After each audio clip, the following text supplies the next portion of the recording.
ആഷിക്ക് കഴിഞ്ഞ ദിവസങ്ങളൊക്കെ മഴ ശക്തമായിരുന്നു. സംസ്ഥാനത്ത് പല ജില്ലകളിലും മഴ മുന്നറിയിപ്പൊക്കെ ഉണ്ടായിരുന്നു. ഇടുക്കിയിലെ മഴ മുന്നറിയിപ്പ് എങ്ങനെയായിരുന്നു?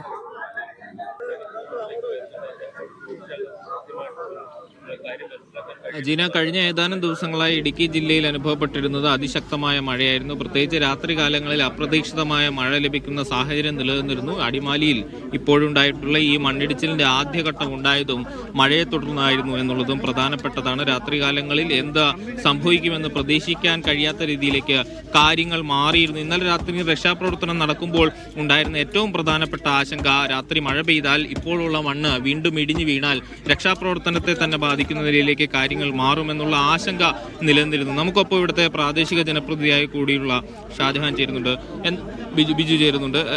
എങ്ങനെയായിരുന്നു ഇന്നലത്തെ സംഭവങ്ങൾ? ഇന്നലത്തെ സംഭവം, ഇതിന് മുമ്പ് ഈ മണ്ണിങ്ങനെ വിണ്ട് കീറി വളരെ വലുതായിട്ട് വിണ്ട് കീറി ഇടിയാൻ സാധ്യത കണ്ടായിരുന്നു. കണ്ട സ്ഥിതിക്ക് പഞ്ചായത്ത് അധികാരികളെല്ലാം കൂടിയിട്ട് കളക്ടറേറ്റ് അറിയിച്ചവർ ക്യാമ്പിലേക്ക് മാറ്റാനുള്ള സാഹചര്യം ഉണ്ടായി. ഇപ്പോൾ ക്യാമ്പിലേക്ക് ആളുകൾ രാത്രി മാറ്റിയായിരുന്നു. ഒരു 19 കുടുംബക്കാരെ അവിടെ വന്നായിരുന്നു. ഞാൻ ആ സമയത്ത് ചെന്നിരുന്നു. അതിനുശേഷമുള്ള ആളുകളെ മാറ്റാൻ വേണ്ടി പഞ്ചായത്ത് അധികാരികളെല്ലാം ശ്രമിക്കുന്നുണ്ടായിരുന്നു. അപ്പോൾ അങ്ങനെ ശ്രമിച്ചുകൊണ്ടിരിക്കുന്നതിനിടയിലാണ് രാത്രി അപകടം ശ്രദ്ധയിൽപ്പെട്ടത്. നിലവിൽ മണ്ണിടിഞ്ഞത് കഴിഞ്ഞ ദിവസമാണല്ലോ, എന്നിട്ടും ഈ ഏതെങ്കിലും തരത്തിലുള്ള സുരക്ഷാ ക്രമീകരണങ്ങൾ ദേശീയപാത അതോറിറ്റി യാതൊരുവിധ സുരക്ഷാ ക്രമീകരണങ്ങൾ EKK കമ്പനിയാണ് ഈ വർക്ക് ചെയ്യുന്നത് അറിയുന്നു. അപ്പോൾ യാതൊരു സുരക്ഷാ സംവിധാനങ്ങളും ഇല്ല, ഒരു നിയന്ത്രണവും ഇല്ല. ഇങ്ങനെ അശാസ്ത്രീയമായി നിർമ്മാണം നടക്കുന്നിടത്ത് യാതൊരുവിധ സംവിധാനങ്ങളും ഇല്ലാതെയാണ് നിർമ്മാണ പ്രവർത്തനങ്ങൾ നടന്നുകൊണ്ടിരുന്നത്. ഈ ഉന്നതിയിലെ 22 കുടുംബങ്ങൾ മാറി താമസിച്ചിട്ടും ബിജു എന്തുകൊണ്ടാണ് ഇവിടെ തന്നെ തങ്ങിയത്? ബിജു അറിയാൻ സാധിച്ച ബിജു ക്യാമ്പിൽ ചെന്നിരുന്നതാണ് പറയുന്നത്. അതിനുശേഷം വീട്ടിൽ വന്ന് ഭക്ഷണം കഴിക്കാനായിട്ട് കയറിയെന്നാണ് നമുക്ക് അറിയാൻ സാധിച്ചിട്ടുള്ളത്. രക്ഷാപ്രവർത്തനം വലിയ ദുർഘടമായിരുന്നു. രക്ഷാപ്രവർത്തനം വളരെ ദുർഘടമായിരുന്നു. കെട്ടിടത്തിന്റെ അടിയിൽ സ്ലാബ് കോൺക്രീറ്റും കട്ടിൽ പാളികളുടെ ഇടയ്ക്കായിരുന്നു ബിച്ചേട്ടനും കിടന്നിരുന്നത്. അതിന്റെ ബിച്ചേട്ടന്റെ കാലിന്റെ ഉള്ളിലായിരുന്നു അദ്ദേഹത്തിന്റെ പത്നിയുടെ കാലും. അത് ലോക്കായി കിടക്കുമായിരുന്നു. ഈ കോൺക്രീറ്റ് പാളികൾ അതിന് ജാമായി ഇരിക്കുമായിരുന്നു. അപ്പോൾ ചേച്ചിക്ക് അനക്കമുണ്ടായിരുന്നു.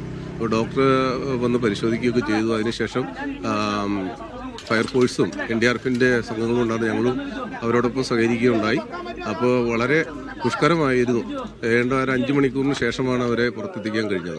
രക്ഷാപ്രവർത്തനം നടത്തുമ്പോൾ ഇവരെ ജീവനോട് പുറത്തെത്തിക്കാൻ കഴിയുന്ന പ്രതീക്ഷ ഉണ്ടായിരുന്നു. ഒരു വിഷമഘട്ടത്തിലായിരുന്നു. ചേച്ചിയെ നമുക്ക് ജീവനോടെ രക്ഷിക്കാൻ കഴിഞ്ഞു. ഈ രാത്രി കാലങ്ങളിൽ ശക്തമായ മഴയ്ക്കുള്ള സാധ്യത നിലനിൽക്കുന്നതാണ്. രക്ഷാപ്രവർത്തനം നടക്കുന്ന സമയത്ത് വലിയ മഴയോ മറ്റോ പെയ്താൽ അത് വീണ്ടും പ്രതികൂലമായി മഴയുണ്ടായിരുന്നെങ്കിൽ ഈ അപകടം ഇത്ര ചെറിയ തോതിലാവുമായിരുന്നില്ല. ഇതിന് താഴെയായിട്ട് ഒട്ടനവധി വീടുകളാണ് കാണുന്നത്. മഴയില്ലാതെ തന്നെ മണ്ണിടിഞ്ഞിട്ട് തന്നെ ഏണ്ടൊരു 10-100 അടിയോളം മണ്ണ് താഴ്ത്തേക്ക് പോന്നു. 3-4 വീടുകൾ നശിക്കുകയുണ്ടായി. അപ്പോൾ മഴയുണ്ടായിരുന്നെങ്കിൽ ഇതിന്റെ വ്യാപ്തി കൂടിയ അളവിന്റെ അടിയിൽ നിരവധി വീടുകളുണ്ട് ഈ മണ്ണ് കിടക്കുന്നുണ്ട്. തീർച്ചയായും ആ നിലയിലാണ് കാര്യങ്ങൾ. രക്ഷാപ്രവർത്തനം വളരെ ദുർഘടമായിരുന്നു എന്നുള്ളതാണ്. പക്ഷെ അത് കൃത്യമായി ആസൂത്രണം ചെയ്യാൻ കഴിഞ്ഞു എന്നുള്ളതും പ്രധാനപ്പെട്ടതാണ്.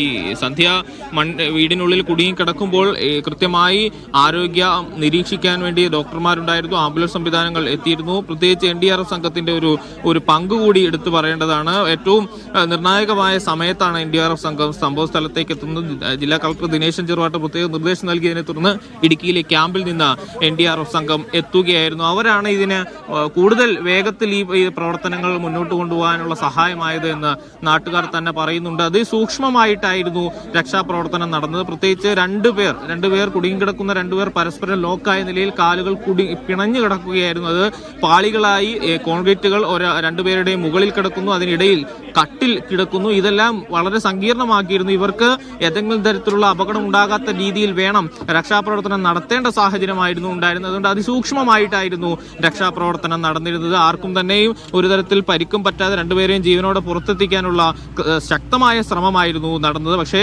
അതിൽ ഒരാളുടെ ജീവൻ നഷ്ടമായി എന്നുള്ളത് നിരാശാജനകമായ കാര്യം തന്നെയാണത്. ഈ രക്ഷാപ്രവർത്തനത്തിന്റെ ആദ്യഘട്ടം മുതൽ തന്നെ സന്ധ്യ രക്ഷാപ്രവർത്തകരുമായി സംസാരിക്കുകയും കമ്മ്യൂണിക്കേറ്റ് ചെയ്തുകൊണ്ടേയിരിക്കുകയും വെള്ളവും ഭക്ഷണവും അടക്കം സന്ധ്യയ്ക്ക് നൽകുകയും ചെയ്തിരുന്നു. പക്ഷേ സന്ധ്യയ്ക്ക് അടിയിലായിരുന്ന ബിജുവിനെ ആ നിലയിൽ കോണ്ടാക്ട് ചെയ്യാൻ കഴിഞ്ഞിരുന്നില്ല എന്നുള്ളതാണ്. രക്ഷാപ്രവർത്തകർ ആ ആദ്യം തന്നെ കാണുമ്പോൾ ബിജു രക്തത്തിൽ കുളിച്ച നിലയിലായിരുന്നു. വലിയ തോതിൽ അദ്ദേഹത്തിന് പരിക്കേറ്റിട്ടുണ്ടായിരുന്നു. മണ്ണും ഈ കോൺക്രീറ്റും വീണ് പൂർണ്ണമായും മണ്ണ് ഇടിച്ചു വന്നത്, മണ്ണും കല്ലും അടക്കമുള്ള സാധനങ്ങൾ വന്ന് ഇടിച്ചു വീണതിന്റെ ശക്തിയിലാണ് ആ വീട് പൂർണ്ണമായും ഇരുന്നു പോവുകയായിരുന്നു. അതിനെ തുടർന്നാണ് ഈ കോൺക്രീറ്റ് പാളികളടക്കം തകർന്ന് ഇരുവരുടെയും മുകളിലേക്ക് വീണത് എന്നുള്ളതാണ്.